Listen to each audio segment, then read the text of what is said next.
Par exemple, le tabouret sur lequel je suis assis aujourd'hui, eh bien, typiquement, ça pourrait être un tabouret qui a été produit avec des matières recyclées, parce que c'est des choses qu'on fait aujourd'hui.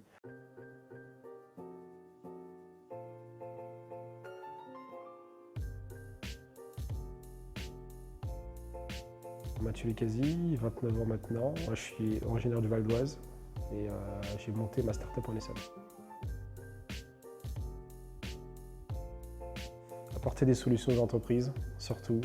Moi, j'ai commencé avec les gobelets plastiques parce qu'à un moment donné, c'était un sujet pour les entreprises et que eh bien, les entreprises jetaient tout bonnement en fait, ces gobelets plastiques qui étaient incinérés, enfouis, alors qu'il y avait matière pour les recycler. Le problème qu'elles avaient, c'était qu'elles n'étaient pas capables de faire passer le gobelet par résine dans la bonne filière de recyclage plastique. Et du coup, à partir de ce moment-là, moi j'ai décidé de trouver comment leur apporter une solution.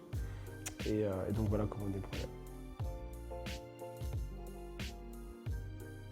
Moi j'évolue aujourd'hui en Essonne, à Viry-Châtillon, qui s'inscrit dans ce qu'on appelle le Grand Orly Seine-Bièvre, donc qui fait 94 Sud et 91 Nord. Aujourd'hui c'est assez dynamique sur le sujet d'économie circulaire, parce que ça fait partie aussi des compétences du territoire. On a quand même des pôles importants au niveau du Grand Orly, on a Orly avec l'aéroport aussi. Sur le projet GobUse, c'est vraiment la possibilité pour une entreprise d'avoir un projet d'économie circulaire 360, donc qui va de la collecte d'un déchet à son traitement, à la revalorisation, donc un nouveau produit qu'on arrive à obtenir à partir de ce traitement et de tout ce circuit. Le côté inclusif aussi forcément, parce qu'on travaille largement avec les acteurs ESAT et EA. Et je pense que voilà, c'est la plus grande force aujourd'hui de GobUse, parce que nous, on est capable de proposer vraiment la chaîne de bout en bout. On n'est pas du tout à faire de l'impact entre guillemets par le certificat ou par l'infographie ou par la communication. Mais voilà, par exemple, le tabouret sur lequel je suis assis aujourd'hui, eh bien typiquement, ça pourrait être un tabouret qui a été produit avec des matières recyclées, parce que c'est des choses qu'on fait aujourd'hui. Le rôle du citoyen, c'est de respecter les gestes de tri. Le fait de bien mettre le déchet qui est concerné dans le collecteur, ça fait toute la différence parce que derrière, on peut traiter beaucoup plus simplement, beaucoup plus facilement et du coup beaucoup plus efficacement le déchet en question.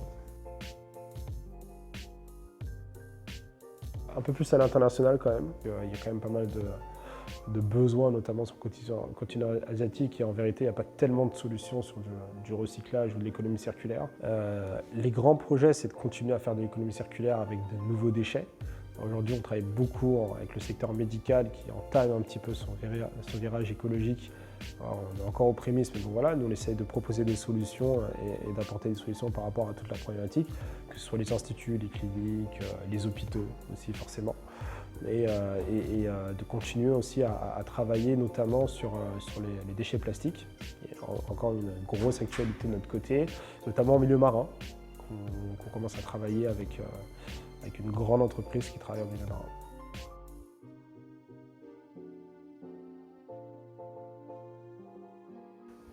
Unico, c'est un peu nos yeux et nos oreilles sur le terrain.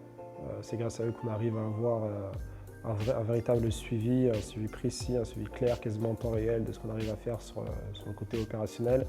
Après voilà, nous on crée des concepts, on crée des process. Après ces concepts et ces process, il faut qu'ils arrivent à vivre et bien vivre dans le côté opérationnel. Et grâce à Unico, on peut suivre tout ça de près.